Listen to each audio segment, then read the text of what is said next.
Hi guys, welcome back to my channel. Thank you so much for clicking on another video of mine. As always, I greatly appreciate it. If you're new here, hi there, welcome. My name is Rosie. Welcome to my channel. I hope you guys are all doing well, and more importantly, I hope you guys are all being safe.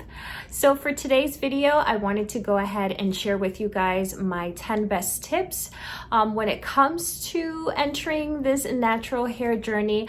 I do get a lot of questions on my Instagram page regarding how I started, what were some methods, what you should be doing, what you should not be doing, what should you be incorporating, what should you be buying, and so on and so on. So usually when I do get questions like that, I just go ahead and reference you guys to my first video that I uploaded here on my channel. I'll go ahead and link it down below. I do understand that it's a very lengthy video, so I guess I just wanted to just go ahead and for today's video just kind of condense some of that information and just share with you guys my 10 best tips. So that is what I will be talking to you guys today. Now, before we do get started, make sure that you subscribe to my channel, hit the notification button. That way you're always alerted when I upload a new video. And with that being said, let's go ahead and get started. Okay, my first tip that I share with you guys is decide if going through with this journey is something that you really want to do, and more importantly, that you're going to go ahead and take serious. That is a question that I ask a lot of people that reach out to me asking me about my natural hair journey, just because I kind of want to see an understanding of where they're at in their journey and how they have been progressing, and if this is their first attempt. So usually one thing that I did with myself when I started this journey is I really had a talk with myself, and I really pretty much sat down and decided that this was something that I wanted to do. But I say this to you just because you really have to have an understanding of what you're going to go ahead and get yourself into. You know, there's a lot of uncertainty when you're starting this journey, and that overall can be overwhelming. But I think that one thing that you have to keep in mind is that, you know, it's going to take a lot of hard work. It's going to be a lot of consistency that comes from your part, and you really need to mentally prepare yourself for that. Just because, you know, the results that you're looking for, you know, it will come, but it's just not going to be as fast as you want it. I know sometimes, you know, we get caught up in a lot of other people's journeys and how their hair has blossomed, and we want that for ourselves. You know, not to say that we can, it's just you really have to have an understanding that, you know, this is a process, and this process is definitely going to take time. So even at your worst, when you're not feeling the greatest, you have to go ahead and keep going. Another thing that you need to consider when starting on this journey is if you want to go ahead and transition, or if you want to go ahead and just do the big chop. Now, personally for me, I think that it's a better route to transition, just because, again, starting off this journey, especially if it's your first time, there's a lot of uncertainty, not really sure how you're going to feel, and you know, you just kind of want to make sure that you're doing it at a level that you feel comfortable. That is why I chose to transition. I just needed to have an understanding of how this process was going to work, and more importantly, how I was going to go through with that process.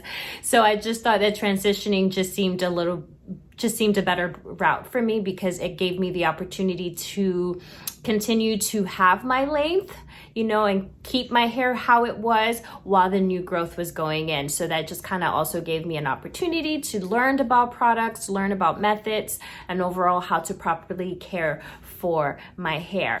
There's nothing wrong if you decide to big chop right away. You know, kudos to you if that's something you definitely want to do. I know for me, when it came to transitioning, I said that I was going to wait until I felt comfortable with the growth that I have obtained. So I went ahead and I transitioned for a year, and in February of 2018 was when I went ahead and I did the big chop, and I loved how my hair looked, and I had a good amount of growth, and I can do a really cute high puff, but you know, that worked for me. And now looking back at it, I'm really glad that that's the route that I took, because within that year I was cutting off the ends, and I was just doing like little mini like big chops until I did like the final one. And, you know, doing it gradually like that, again, made me feel comfortable and, you know, was making me excited about like the growth that was coming in.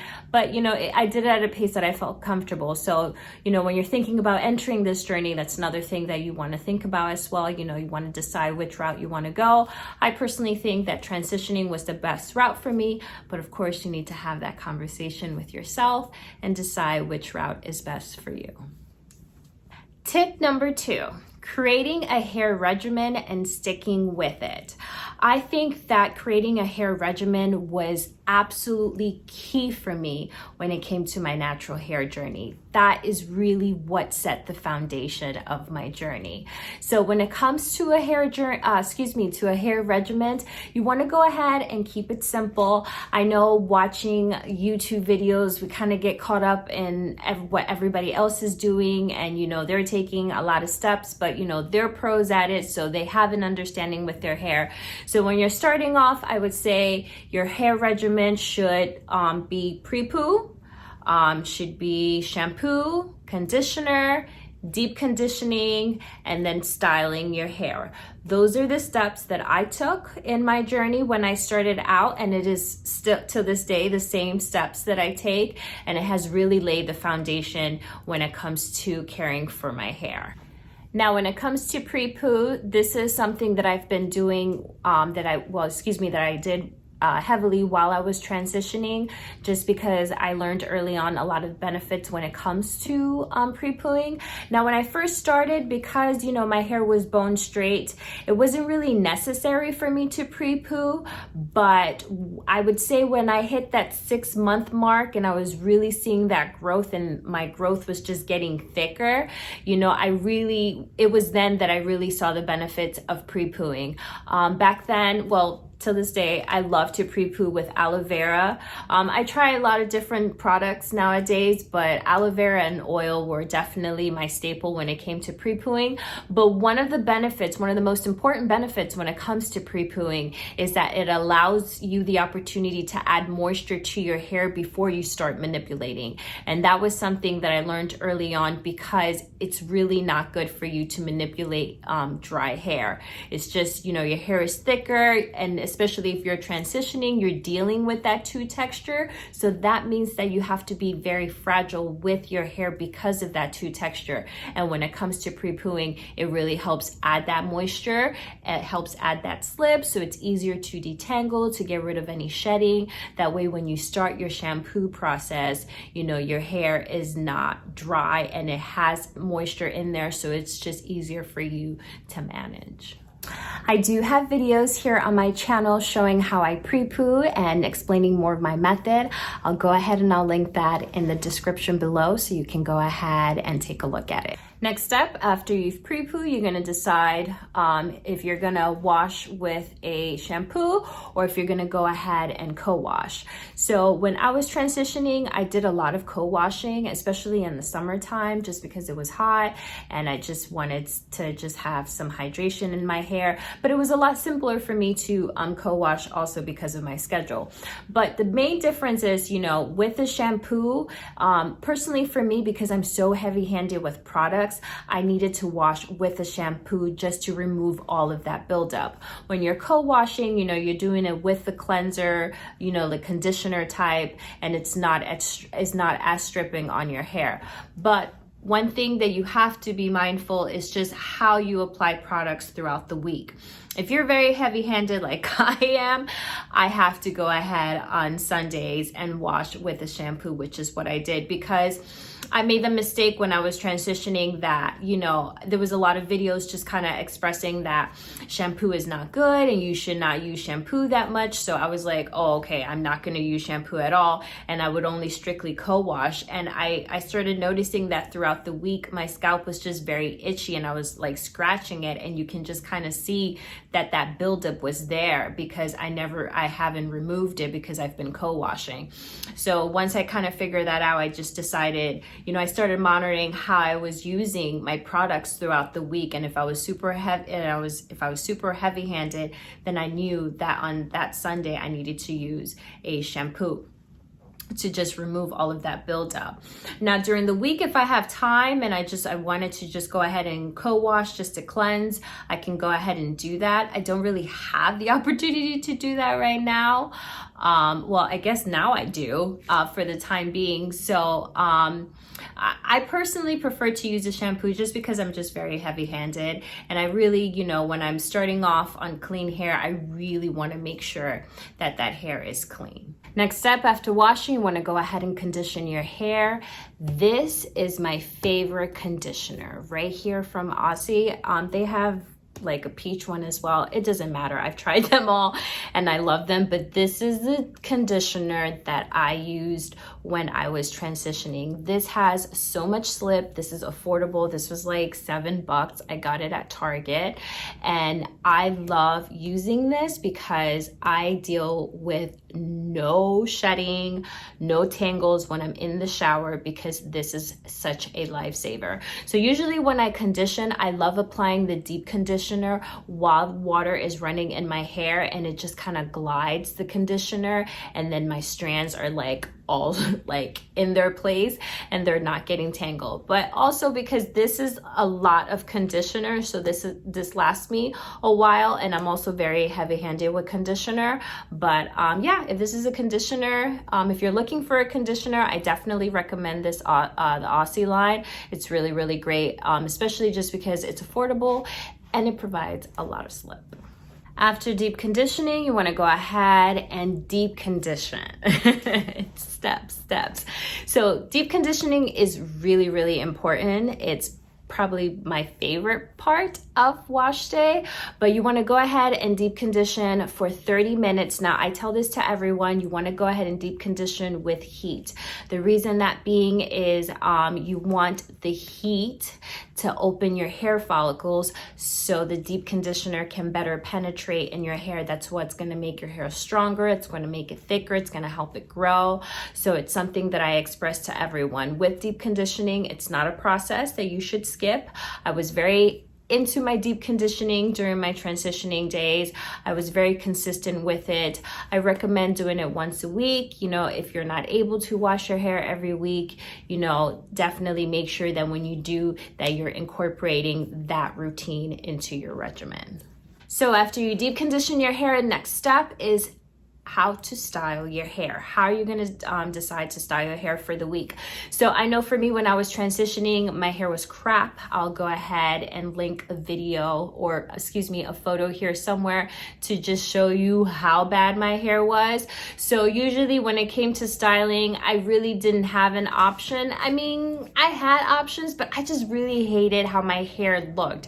It was so stringy. It was so dead. I bought flexi rods. I tried to do flexi rods. It didn't work. It didn't hold up a curl. So the only style that really worked for me when I was transitioning was buns. So you have to decide what you want your hair to look like. Are you putting it in braids? Are you doing twist outs? What is it that you're doing? For me, after I would wash my hair, I would just put it in 2 braids, let it air dry, and then the next day add some moisturizer, add some gel, and then I just put it in a low bun. That's pretty much the only hairstyle that I did. It was so boring. I get it all the time, but you know, it was just, I knew it was something that I needed to do to get to the end goal. So I pretty much dealt with it. But I really liked my buns. I did middle part, side part. I did an up bun, you know, so I really liked how I looked with buns. So I really didn't mind it. And you know, I was also excited to see my new growth, and you can just kind of see it when I would lay my edges and stuff like that. So yeah, after you deep condition, you want to decide how you're going to go ahead and style your hair for the week. With my buns, sometimes I didn't make my buns very very tight. So there were times where I didn't really need to take my bun at night. I would just kind of put like a scarf and a bonnet on it, and I would be good to go. And then the next night I would go ahead and take it down to moisturize it and all that good stuff. Tip number 3, staying away from heat completely. Letting it go for good. It is not your friend. It doesn't want to be your friend. letting it go. So I tell this to everyone that reaches out to me in regards to what is the best tip, what are some tips, what can they do. I always tell them one thing that you want to do as soon as possible is you want to go ahead and just eliminate the heat. I know that's easier said than done. I let it go cold turkey, proud of that. But you have to find a way to let go of heat, just because if you're still incorporating heat, do understand that you're just gonna go in circles. You're really not gonna get anywhere. So you have to find a way to let go of the flat iron, the curling iron, just removing it from your space permanently.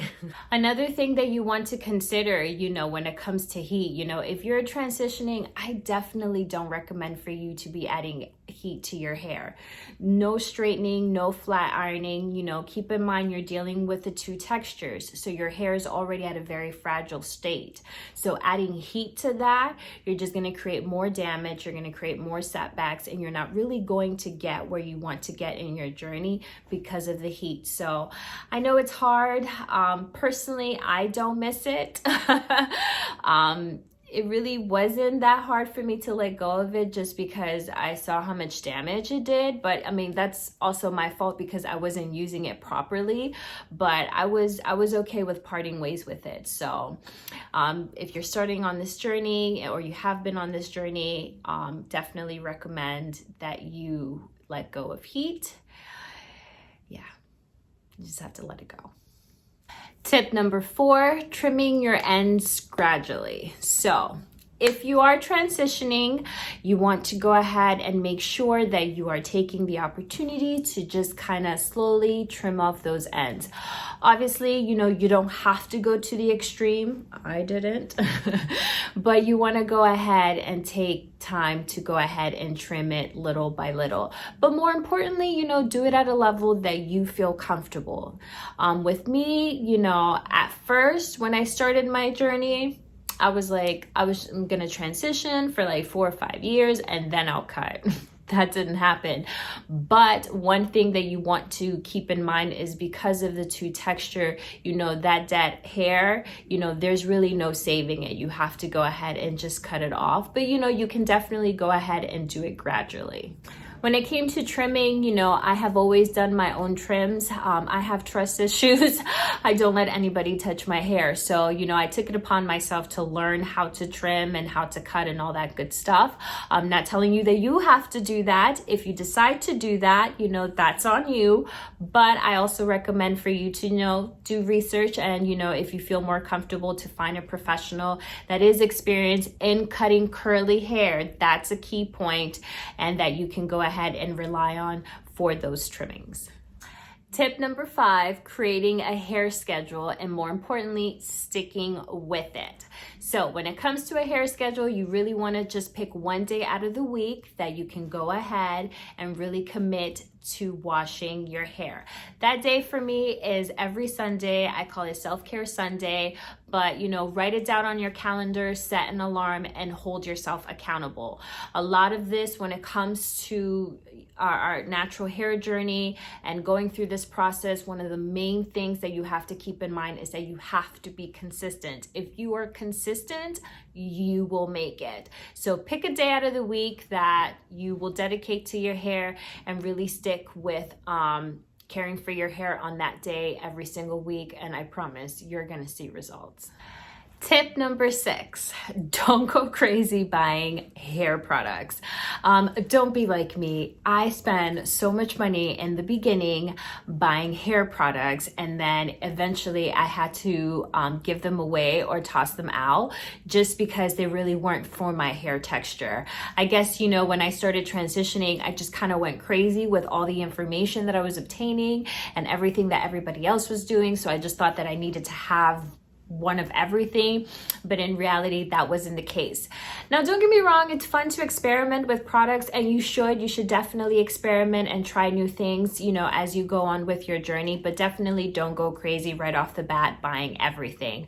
I would definitely recommend for you to just stick with the basic, find a good shampoo, find a good conditioner, find a deep conditioner, and find a really good moisturizer that you're gonna go ahead and use weekly on your hair. Tip number 7, take pictures. Take tons of pictures.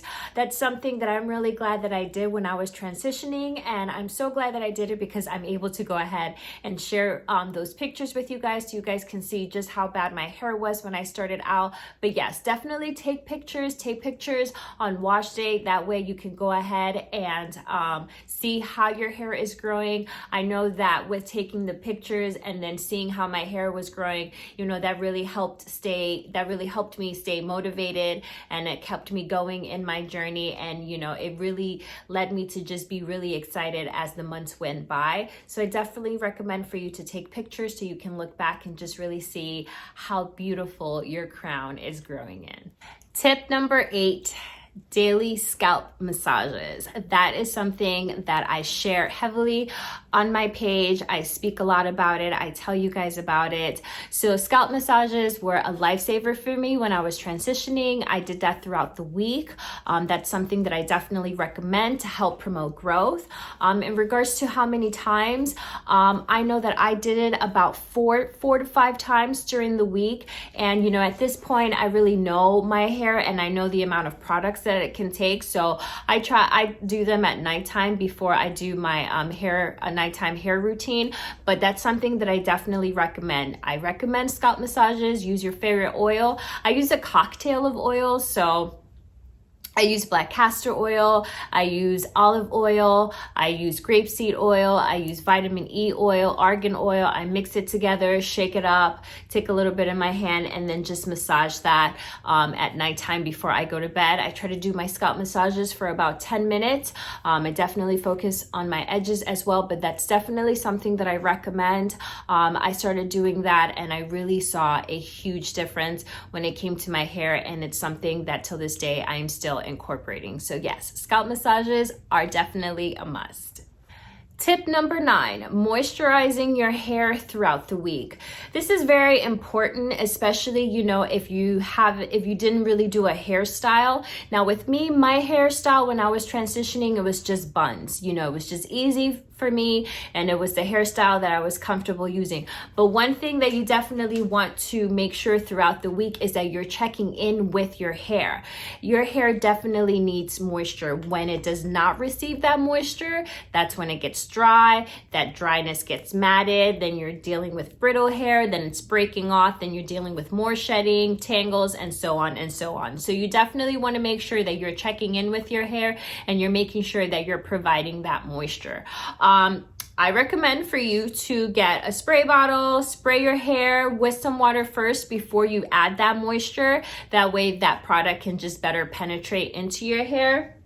One product that I used heavily when I was transitioning is from Mielle. This is the pomegranate and honey curl smoothie. I love this stuff, you guys. This stuff is so amazing. This is what I would use to do my buns. I would just use this I would just use the smoothie, and then I go ahead and use some gel to just lay down my edges and stuff, and I was good to go. And till this day, I still use this smoothie. I love it. It's so hydrating, and more importantly, it's so moisturizing, and it smells incredible. But you definitely want to make sure that you're checking in with your hair and you're providing that moisture. Your hair thrives when it's moisturized, so definitely keep that in mind. For my last tip number 10, embrace your journey. I know that it's easier said than done, especially in the beginning, because we have to go through that struggle period. It's very tough. It's very draining. It's hard, but you can definitely overcome it. But more importantly, embrace your journey. It's something that I tell everyone just because, you know, this moment of transitioning is temporary. So embrace your journey, fall in love with yourself, give yourself a lot of self-love, self-care, and just really embrace into the beautiful queen that you are becoming. It's a wonderful journey. It's something that I definitely recommend, but definitely embrace it, take your pictures, and just love yourself in every stage of your journey. Okay, those are all my tips. I hope that this video was very beneficial. I hope that it can help guide you in your journey. I do have a lengthier video in regards to my tips where I go much more in depth and do a lot of rambling.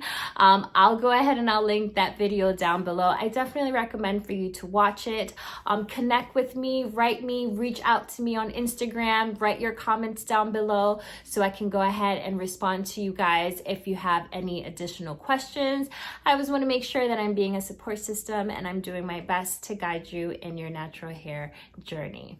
Well, that is it for now. Thank you so much for tuning in. As always, I greatly appreciate and love each and every one of you. Thank you so much. Make sure you comment, like, share, and you subscribe to my channel, and I will see you on my next video. You guys be well, and more importantly, be safe. Bye-bye.